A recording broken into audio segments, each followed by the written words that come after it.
Thank you అండి. ఈ గోదావరి గట్టు పైన థ్యాంక్ మీట్కి వచ్చిన మీడియా వారందరికీ, సినిమా లవర్స్ అందరికీ థ్యాంక్ యూ సో మచ్. ఇది ఒక విధంగా చెప్పాలంటే థ్యాంక్ మీట్ కంటే కూడా సక్సెస్ మీట్ అనే చెప్పచ్చు. ఈ రోజుల్లో ఒక చిన్న సినిమా సూపర్ హిట్ అయితేనే నిలబడడం చాలా కష్టం.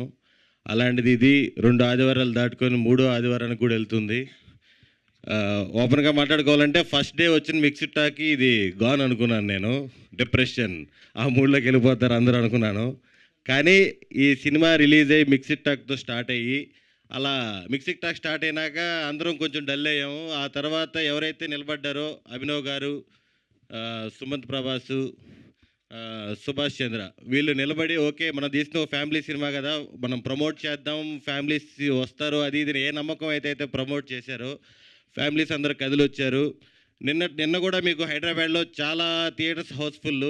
నిన్న ఈవినింగ్ నేను మన కోడేటర్ సురేష్ చంద్రకళకి పోతే షర్ట్ చింపేశారు, అది వేరే విషయం. ముత్తు సినిమాలో రజనీకాంత్లా నన్ను కాపాడుకుంటే తీసుకెళ్ళాడు బయటికి. ఇలాంటి మంచి రెస్పాన్స్ వచ్చినందుకు చాలా చాలా చాలా సంతోషంగా ఉంది. నేను ప్రీవియస్ ఈవెంట్స్లో చెప్పాను సుమంత్ ప్రభాస్ అంటే ఒక జలుబు పట్టినట్టు పడతాడని. అది నిజమే.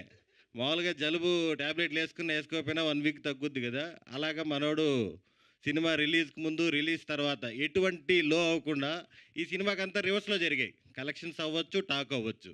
ఫస్ట్ రిలీజ్ అయినప్పుడు ఏం లేదు, కష్టం రా అన్నారు. కొద్ది రోజుల తర్వాత పర్లేదు సినిమా అని, ఇప్పుడు బెటర్గా ఉంది. అలా తెలియకుండా ఫ్యామిలీ ఆడియన్స్ బయటికి రావడం, సినిమా రోజు రోజుకి డెవలప్ అవ్వడం, ఇన్ని కోట్లు కలెక్ట్ చేయడం నిజంగా చాలా చాలా సంతోషంగా ఉంది.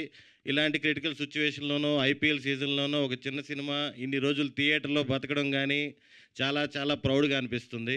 Thank you so much for support. Next మా డైరెక్టర్ సుభాష్ చంద్ర, ఇది కంప్లీట్గా సుభాష్ చంద్ర ఫిలిం. మేము మొదటి నుంచి చెప్పినట్టు అతను కూడా 100% నమ్మాడు. నేను ఫ్యామిలీ ఆడియన్స్ కోసం తీశానండి, గోదావరి గట్టు పైన ఖచ్చితంగా నచ్చుతుందని. నేనే చాలా రకాలుగా డిప్రెషన్ చేశాను అతన్ని ఫస్ట్ రోజు నుంచి. సినిమా కష్టం బ్రో అని ఫస్ట్ నేనే చెప్పాను. ఒక 4 రోజుల తర్వాత పర్వాలేదు అంటున్నారు బ్రో అని చెప్పాను. మొన్న రీసెంట్గా ఈ కలెక్షన్స్ ఏదైతే థియేటర్స్ ఫుల్ అవుతున్నాయో అందరూ మన ఆంధ్ర విలేజెస్కి, తెలంగాణ విలేజెస్కి వెళ్ళి బాగా ప్రమోట్ చేశారు. కింద మీద పడి మొత్తానికి సినిమా జనాల్లోకి అయితే తీసుకెళ్లారు. వీళ్ళు చేసిన ప్రమోషన్కి, ఆడియన్స్ ఇచ్చిన సపోర్ట్కి, ఒక మౌత్ పబ్లిసిటీతో ఇంత దూరం ఈ సినిమా రావడం చాలా చాలా హ్యాపీగా ఉంది. Bro super bro. Thank you so much.